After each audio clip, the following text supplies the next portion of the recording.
અને જેમ બીજા દેશોને અંદર જઈને ડિસ્ટર્બ કરતા હતા એવી ચાલ હમણાં થોડા દિવસ પહેલા ભારતની અંદર થયા. કોકરોચ સમજ્યા તમે?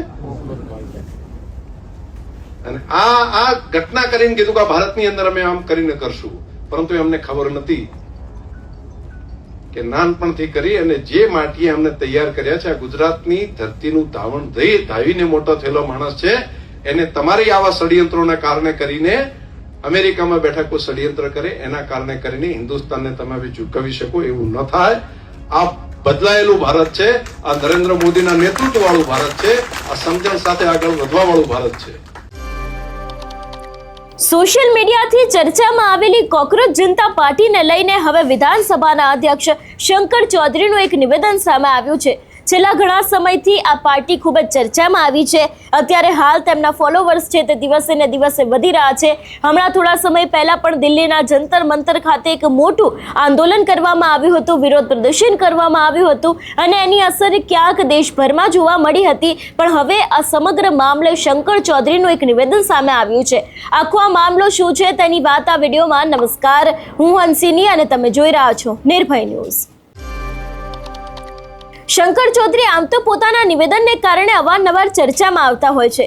ત્યારે વાત કરવામાં આવે કોકરોચ જનતા પાર્ટીની, તો એક CJI દ્વારા જે બેરોજગાર લોકો છે એ લોકોને કોકરોચ કહેવામાં આવ્યું હતું અને એ બાદ આખી આ કોકરોચ જનતા પાર્ટી છે એનું ઉત્પન્ન થયું હતું. આપણે જોયું કે સોશિયલ મીડિયામાં એક બાદ એક તેમના અકાઉન્ટ બનતા ગયા, ફોલોવર્સ છે તે મિલિયન્સની સંખ્યામાં પહોંચતા ગયા, ઘણા બધા તેમના વિડીયો છે તે બેન કરવામાં આવ્યા. તેમની એક જ માંગ છે કે જે રીતે અત્યારે હાલ ભારતમાં પેપર લીક થઈ રહ્યા છે, તો એ જ પેપર લીકને લઈને જે કેન્દ્રીય શિક્ષણ મંત્રી ધર્મેન્દ્ર પ્રધાન છે તે રાજીનામું આપે. પણ હવે આ સમગ્ર મામલે ક્યાંક શંકર ચૌધરી છે એમના દ્વારા કોકરોચ જનતા પાર્ટીને લઈને વાત કરવામાં આવી છે અને કહેવામાં આવ્યું છે કે આજે આખું ભારત છે તે હવે વિકસિત ભારત છે, વડાપ્રધાન નરેન્દ્ર મોદી દ્વારા તૈયાર કરવામાં આવેલું ભારત છે અને અમેરિકાથી બેઠેલા લોકો આને ચલાવી નથી શકતા, એવી વાત તેમના દ્વારા કરવામાં આવી છે.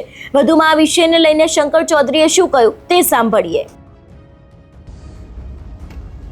આવો જ અખતરો હમણાં થોડા દિવસ પહેલા ભારત માટે કર્યો સોશિયલ મીડિયાના માધ્યમથી, અને અહીંથી આખી દુનિયાની અંદરથી એમ લાગવા મળ્યું 40, 10 લાખ, 20 લાખ, 30 લાખ લોકો છે. અને જેમ બીજા દેશોને અંદર જઈને ડિસ્ટર્બ કરતા હતા એવી ચાલ હમણાં થોડા દિવસ પહેલા ભારતની અંદર થયા. કોકરોચ સમજ્યા તમે? અને આ ઘટના કરીને કીધું કે ભારતની અંદર અમે આમ કરીને કરશું, પરંતુ અમને ખબર નથી કે નાનપણથી કરી અને જે માટીએ અમને તૈયાર કર્યા છે, આ ગુજરાતની ધરતીનું ધાવણ ધાવીને મોટો થયેલો માણસ છે, એને તમારી આવા ષડયંત્રોના કારણે કરીને અમેરિકામાં બેઠા કોઈ ષડયંત્ર કરે એના કારણે કરીને હિન્દુસ્તાનને તમે ચૂકવી શકો એવું ન થાય. આ બદલાયેલું ભારત છે, આ નરેન્દ્ર મોદીના નેતૃત્વ વાળું ભારત છે, આ સમજણ સાથે આગળ વધવા વાળું ભારત છે. અને એકદમ એમની ચાલો જે હતી બધી ઊંધી નાખી. રોજ કેટલા પ્રેશરો, કેટલા ષડયંત્રો દેશ સામે ચાલતા હોય, અને દેશના એ બધા ષડયંત્રોની સામે એક દેશના લીડર તરીકે એ બધા ઘાત ઝીલીને એ માણસ દેશને આગળ લઈ જવા માટે મહેનત કરે છે. એટલે આપણે બુદ્ધિજીવી લોકો છીએ, આપણે વિચારવાનો દ્રષ્ટિકોણ પણ એ રીતે વિચારવો પડે કે સંકટો નાના મોટા આમ હોય એવા નથી. સંકટો ત્યાંથી ઉભા કરી રહ્યા છે. તેલની ખેંચ ઉભી કરાવવી, પેલી આવી તકલીફ કરવી, એટલે દેશની અંદર જ ઓબાળા કરાવવા, અને દેશની અંદર ઓબાળા થાય પછી કોઈક નવી પાછી કઠપૂતળી લાવીને બેસાડી દેવા માટેના બીજા દેશોમાં ષડયંત્રો ચાલે છે. એવા કેટલા બધા ષડયંત્રો એમણે કર્યા. બાજુમાં પાકિસ્તાનની અંદર તમે જુઓ ને, ઇમરાન ખાનની આખી સરકાર.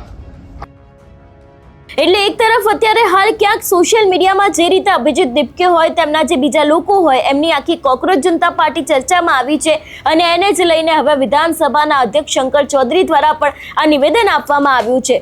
જોવાનું એ રહેશે કે જે રીતે અત્યારે હાલ દિવસે ને દિવસે કોકરોચ જનતા પાર્ટી ચર્ચાનું કારણ બની રહી છે, ભારતભરમાં ક્યાંક આની અસર જોવા મળી રહી છે, તો ક્યાંક આગામી સમયમાં આ સમગ્ર મામલે શું થાય છે.